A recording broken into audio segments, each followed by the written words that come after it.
यदा यदा हि धर्मस्य ग्लानिर्भवति भारत अभ्युत्थानमधर्मस्य तदात्मानं सृजाम्यहम्।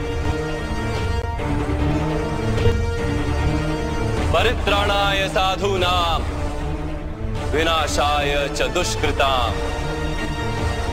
धर्म संस्थापनार्थाय संभवामि युगे युगे। আজ আমি আপনাকে একটা ছোট্ট কাহিনী শোনাবো। একবার আমি, রাধা আর দাদা আমরা তিনজনে মিলে লুকিয়ে একটা উপবনে গেলাম আম পেড়ে খেতে। অনেক পরিশ্রম করে আমরা ওখানে পৌঁছলাম আর আমরা আশ্চর্যচকিত হয়ে গেলাম এটা দেখে যে এবার তো আম পাকেইনি। এবার দাদা কি করলেন, একটা আম পাড়লেন আর সেটা চাখলেন আর উনি নিরাশ হয়ে পড়লেন। উনি বললেন যে এটা তো খুবই টক। তারপর রাধা একটা আম পাড়লো আর সেটা চেখে দেখল আর রাধা উৎসাহিত হয়ে পড়ল। আমি রাধাকে জিজ্ঞেস করলাম কি হয়েছে, তুমি এত উৎসাহিত কেন? তখন রাধা বলল যে এবার এত বেশি টক আম হয়েছে যে এগুলো দিয়ে আমরা আচার বানাবো। তাহলে দাদা ওখান থেকে বেরিয়ে গেলেন নিরাশ হয়ে এবং খালি হাতে। রাধাও ওখান থেকে বেরিয়ে গেল কিন্তু উৎসাহিত হয়ে আর অনেকগুলো কাঁচা আম সাথে নিয়ে। এর থেকে আমরা কি শিক্ষা পেতে পারি? যে প্রত্যেকটা স্থানে এমন কিছু রয়েছে যেখান থেকে আমরা কিছু একটা শিক্ষা লাভ করতে পারি যা আমাদেরকে বিকাশের পথে নিয়ে যেতে পারে। এই শিক্ষা প্রত্যেক স্থানে আছে। সবকিছু আমাদের দৃষ্টিভঙ্গির উপর নির্ভর করছে। যখনই আমাদের জীবনে আমাদের সম্পর্কে কোনো সমস্যা, কোনো বিপদ আসে, তখন বেশিরভাগ মানুষ সেই বিষয় নিয়ে দুঃখী হয়ে পড়েন। আর কিছু মানুষ এমনও থাকেন যারা শেষ পর্যন্ত তার সমাধান করেন, বিপদকে পরাজিত করেন, সম্পর্কগুলিকে আবার জুড়ে দেন। যদি আপনি সুখের খোঁজ করেন তাহলে আপনি সুখ অবশ্যই পাবেন, প্রসন্নতা অবশ্যই পাবেন। যদি আপনি দুঃখ খোঁজেন তাহলে দুঃখ অবশ্যই পাবেন। এবার আপনি কি খুঁজতে চান সেই চয়ন আপনারই। আসুন আর আমার সাথে ভালোবেসে বলুন রাধা রাধা।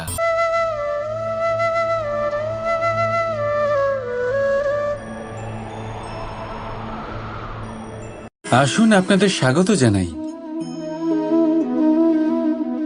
আমাদের আশেপাশে এরকম অনেক মানুষ থাকেন যারা খুব ভালোভাবে কথা বলতে পারেন, যারা নিজের মিষ্টি কথায় সবাইকে আকর্ষিত করেন, আর সেই জন্যই তিনি আকর্ষণের কেন্দ্র হয়ে যান। আর আমাদের আশেপাশে এমনও কিছু মানুষ থাকেন যাদের কথা আমাদের আঘাত করে, যাদের নজর আমরা চিরকাল এড়িয়ে চলতে পছন্দ করি, তাই না? শব্দ, এই শব্দ অত্যন্ত শক্তিশালী হয়। যদি এই শব্দ নবজীবন দান করতে পারে তবে এই শব্দ প্রাণও হরণ করে নিতে পারে। যেমন একটা শব্দ মন্ত্র হয়ে জীবনে আশা আনে, তেমনি অন্য কোনো কুশব্দ আমাদের দুঃখ দেয়, আমাদের মনে ক্রোধ জাগ্রত করে। কেন? কারণ আমাদের কথা অমূল্য, আমাদের শব্দ ব্রহ্মা। তাই অত্যন্ত ভেবেচিন্তে মনের দাড়িপাল্লায় মেপে নিজের শব্দ প্রয়োগ করবেন, কারণ এই শব্দ দিয়েই শুরু আর এই শব্দ দিয়েই শেষ। রাধা রাধা। কোনো গাছের গায়ে লেগে থাকা ফলকে দেখুন, সে কতটা সুখী অনুভব করে, কতটা সুরক্ষিত অনুভব করে। তার যে খাবারের প্রয়োজন পড়ে তা সে গাছের শিকড় থেকে পেয়ে যায়। গাছের শাখা, ডাল তাকে সাহায্য করে থাকে, পাতা তাকে আশ্রয় দেয়, ওকে ছায়া প্রদান করে। কিন্তু সেই ফল যদি ওখানেই থাকে তাহলে কি হবে? উচিত হবে না। ওই ফলকে ছেড়ে পড়ে যেতে হবে, মাটিতে পড়তে হবে, সেটা ফেটে যেতে হবে, নিজের বীজকে মাটির নিচের অন্ধকারে পৌঁছে দিতে হবে। তারপর সে রূপ পাল্টাবে আর এক অঙ্কুরে রূপান্তরিত হবে। অঙ্কুর যা বৃক্ষে রূপান্তরিত হবে, বৃক্ষ যা অনেক ফলকে জন্ম দেবে। সেইভাবেই আপনি জীবনে যদি মহান কিছু করতে চান, শ্রেষ্ঠ কোনো কাজ করতে চান, তাহলে আপনাকে সুরক্ষা ক্ষেত্র থেকে বেরিয়ে আসতেই হবে আর কর্ম করতে হবে। দেখুন, সোনাকেও কুন্দন হবার জন্য তপ্ত হতে হয়, আপনাকেও মহান হবার জন্য কর্ম তো করতেই হবে। তাই কর্ম করুন, মহান হয়ে উঠুন, আর আমার সাথে ভালোবেসে বলুন, রাধা রাধা। মানুষ যখন কোনো শক্তি লাভ করে তখন সে নিজেকে বলশালী মনে করে। শক্তি লাভ করলেই তার মধ্যে অহংকার চলে আসে, অভিমান চলে আসে। তার কারণ হলো সে একটা সহজ কথা বুঝতেই পারে না। এই সব যা হচ্ছে সময়ের জন্য হচ্ছে। সময়ের থেকে বেশি বলশালী আর কেউ নেই। এই সময়ের জন্যই রাবণ ভক্তি দ্বারা কৈলাস পর্বত তুলে নিয়েছিলেন। আবার সেই সময়ের জন্যই, সেই কারণেই রাবণকে বধ হতে হলো। তার সাথে সাথে রাক্ষস কুলও ধ্বংস হয়েছিল এবং লঙ্কাও ভস্ম হয়ে গেছিল। দেখতে গেলে জন্ম থেকে মৃত্যু পর্যন্ত এই যে সময়, সেটাই হলো জীবন। কিন্তু তার মধ্যেও যা সময় আসে কোনো কারণেই আসে। সেই সময় আমরা যাপন করে কিছু শিখতে পারি। তাই আজ যে সময় আপনার হাতের কাছে আছে তাকে মুষ্টিবদ্ধ করে রাখুন, তাকে সামলে রাখুন, তাকে সংযত করে রাখুন, অনুভব করুন, তার থেকে কিছু শিখুন, তাকে কোনোভাবেই ব্যর্থ হতে দেবেন না। আর এটা জেনে রাখুন যে ভবিষ্যতে যা কিছু হতে পারে, যা কিছু হতে চলেছে, সেটা না আপনি জানেন আর না তা আপনার বশে রয়েছে। সেই জন্য আজ অহংকার বা অভিমান করে নিজের ভবিষ্যতের ক্ষতি করবেন না, সেই অনর্থ ঘটাবেন না। এটাই হলো সময়ের অর্থ। আসুন আমার সাথে ভালোবেসে বলুন, রাধা রাধা। আমরা সকলেই কামনা করি, আমরা সবাই সেটা প্রাপ্ত করতে চাই যা আজ পর্যন্ত কেউ প্রাপ্ত করেনি, সেটা পেতে চাই যা আজ পর্যন্ত কেউ পেতে পারেনি, সেটাই কাছে রাখতে চাই যা আজ পর্যন্ত কখনো আমরা পাইনি। এবার সেটা কিভাবে করা যেতে পারে? যদি আপনি সেটা প্রাপ্ত করতে চান যা আজ পর্যন্ত আপনি কখনো পাননি, তাহলে আপনাকে সেটা করে দেখাতে হবে যা আজ পর্যন্ত আপনি কখনো করেননি। সেই চেষ্টা করতে হবে যা আজ পর্যন্ত কখনো করেননি, সেই পরিশ্রম করতে হবে যা আজ পর্যন্ত কখনো করেননি। তবেই আপনি সেটা পাবেন যা আজ পর্যন্ত কখনো পাননি। কারণ যেমন বীজ বপন করবেন তেমনই অঙ্কুর আপনি লাভ করবেন। আসুন আর আমার সাথে ভালোবেসে বলুন, রাধা রাধা। আকাঙ্ক্ষা কখন লোভে পরিণত হয়ে যায় তা কেউ বলতে পারে না। এবার তার পরিণাম কি হতে পারে তাও আমরা কেউ জানি না।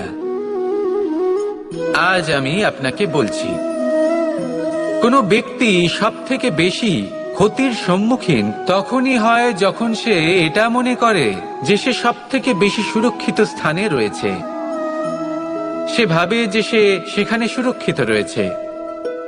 সে তখন অসাবধান হয়ে পড়ে, আর তখনই তাকে জীবনের সবথেকে বড় ক্ষতির সম্মুখীন হতে হয়। নিঃস্ব হয়ে যাওয়ার পরিস্থিতি কোনো মানুষের জীবনে তখনই আসে যখন তার কাছে প্রচুর সম্পত্তি থাকে এবং সে তার থেকেও অনেক বেশি সম্পত্তি অর্জন করতে চায়। সেই অনেক বেশি সম্পত্তি অর্জন করার চেষ্টায় সে এমন কিছু করে বসে যার ফলে তাকে সমস্ত সম্পত্তি হারাতে হতে পারে। একজন রচনাকার নিজেই নিজের প্রতিভা একদম শেষ করে দিতে পারে যখন সে অনেকগুলো কাজ নিজের কাঁধে নিয়ে নেয়। একটা গুরুত্বপূর্ণ কথা সবসময় মনে রাখবেন, আজ আপনি যেখানেই থাকুন না কেন, যেমনই যে কোনো স্থানেই থাকুন না কেন, এর পেছনে আপনার আকাঙ্ক্ষার একটা বিশাল ভূমিকা রয়েছে। কিন্তু মনে রাখেন, আপনাকে শিখতে হবে যে কখন আর কিভাবে নিজের উচ্চাকাঙ্ক্ষাগুলিকে লাগাম পরাতে হবে, কারণ এটা অত্যন্ত আবশ্যক। তাই আসুন আর আমার সাথে ভালোবেসে বলুন, রাধা রাধা। ব্যায়াম, এই শব্দ আমরা সকলে শুনেছি, আর এটা সারা জীবন আমাদের সাথেই থাকে কোনো না কোনো রূপে। যখন আমরা জন্মগ্রহণ করি, চলতে শিখি, প্রথমে আমরা হামাগুড়ি দিয়ে চলি, পরে চলতে চেষ্টা করি কিন্তু পড়ে যাই। তখন আমাদের বাড়ির গুরুজনেরা আমাদের আটকান না। ওনারা মনে করেন এইভাবেই আমাদের সন্তান চলতে শিখবে, এইভাবেই তার পা আরো মজবুত হবে, যা অত্যন্ত গুরুত্বপূর্ণ।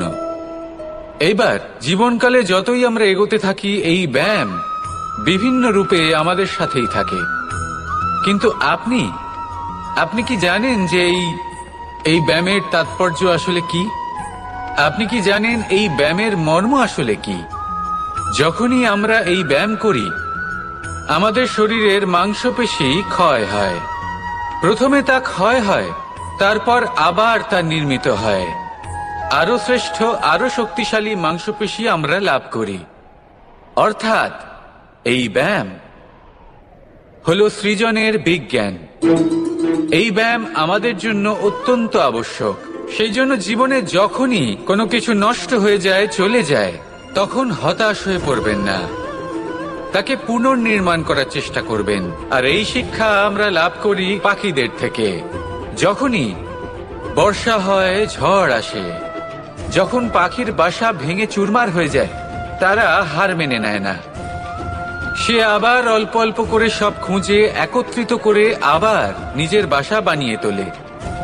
পুনরায় এক জীবনকে জন্ম দেয়, এক নতুন পরিবারকে জন্ম দেয়। তাই মনে রাখবেন, জীবনে এইভাবেই যদি আপনি নির্মাণ করতে চান, সৃজন করতে চান, তাহলে সেই নির্মাণের জন্য ভাঙনের অভিজ্ঞতা থাকা অত্যন্ত আবশ্যক। ভগ্ন বস্তুকেও সম্মান করা অত্যন্ত আবশ্যক। এই আচরণ মনে নিয়ে আসুন, মন প্রসন্ন হয়ে বলবে রাধা রাধা।